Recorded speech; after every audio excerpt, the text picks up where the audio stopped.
Hi, my name is Jenna and I'm with the Fitness and Recreation Department. Today we're going to be doing some stretching and some strengthening for the neck and shoulders. First, you're going to start off with some range of motion exercises for the neck. You want these to be slow and gentle. You're just increasing a little bit of blood flow in through the cervical area. So you can look to either side. You can tilt.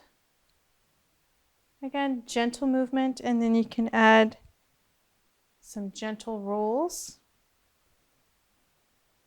So slow and controlled, maybe 3 to 5 repetitions of each of those to work with the range of motion of the neck. And then you can bring that in through the shoulders.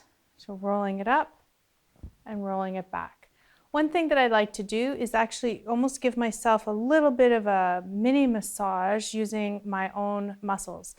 So if you bring your shoulders up to your ears and really squeeze, keep them up and then push them back. So up and then keep them up and then squeeze them back. So it's like somebody has come up behind you and given your shoulders a good squeeze, and then drop them down and back, stretch it down, and then let it relax. And it's almost like you're giving yourself little mini massages, and that can really help work out some of the tension through your upper shoulders. So basic stretch to start off with, we have ear to shoulder, tilting your head.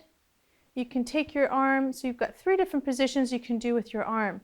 You can bring the hand up and extend out, so you're increasing the intensity of the stretch.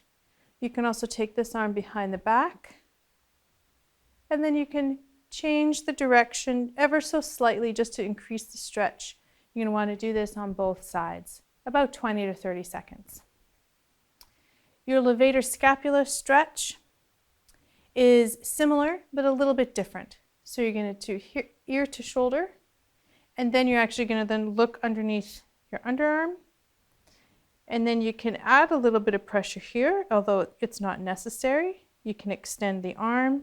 You can also bring the arm behind the back. And coming up. So then we've got 2 for the chest that you can do. First one is your basic chest stretch, reaching it up, pull those elbows down and back, and really getting that nice double stretch in through the chest here. This is great if you're at your desk or you've been driving a long time. You're not anywhere where you can actually just lay down. But if you're in a place where you can actually take a couple of minutes and really lay down and get into a good stretch, this next one will be good for you. So you can take a foam roller. You can also roll up a yoga mat. You can roll some blankets around pillows. You can stack up pillows. You can use a yoga bolster. It doesn't really matter what you use. It's just about getting a little bit of height. So what you're going to do is you're going to sit right at the edge of your bolster, and then you're going to lean back. You can do whatever you feel comfortable with the legs. So you can bring them down, you can bring them up.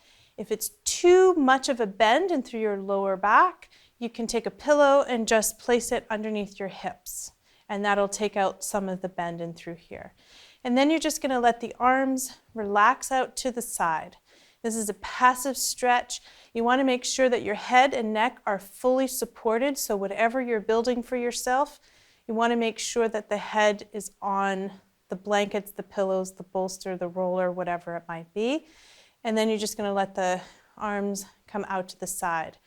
If your shoulders are really, really tight and it feels too much to let your hands rest on the floor, then you can bring some pillows beside you and sort of make it a little bit of a gentler stretch. And that'll be really good for the end of the day. We also have a rhomboid stretch, so you can take your arms and extend out and then round the back.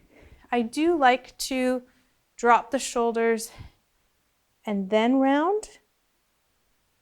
Other things that you can do is you can grab on each elbow and pull them apart. That feels really good. You can, if you're sitting, you can bring your hands across and hold on to each leg. Now don't let your knees come together.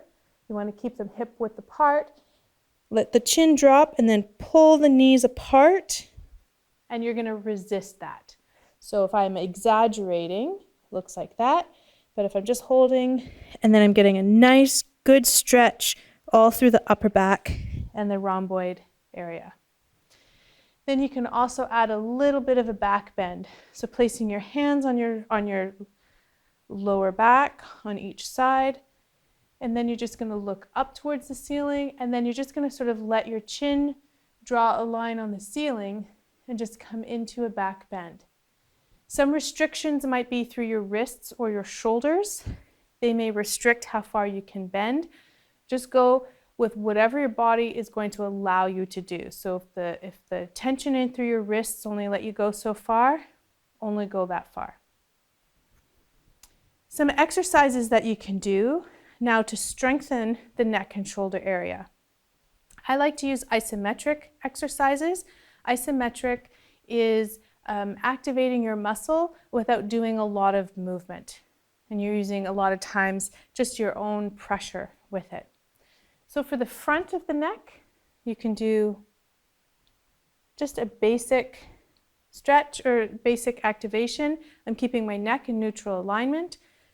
I'm applying a little bit of pressure, pushing from each end, and I'm just holding.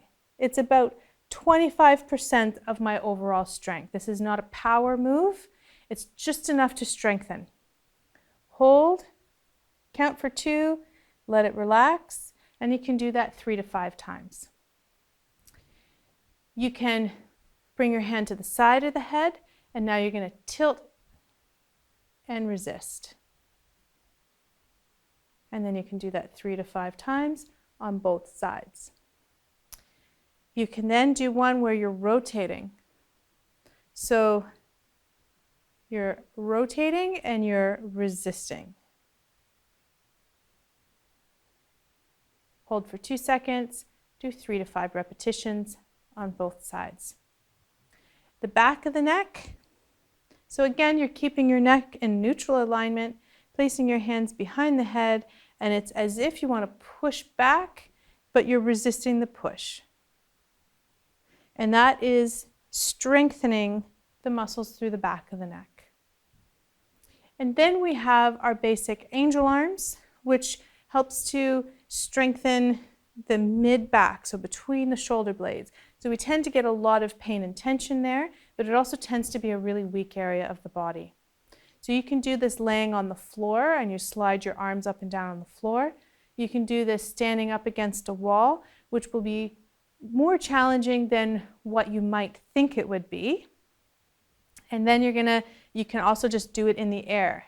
If you're doing it in the air, really try to squeeze those elbows down and back, and then try to keep it really controlled as you're pressing up and pressing down so that you're activating the muscle. So you're imagining you're sliding up and then you're pulling down, and that will help to contract the muscles behind the back. So there are some exercises that you can do, some stretches and some strengthening for the neck and shoulders, which will help to alleviate stiffness and pain that you may experience throughout the day.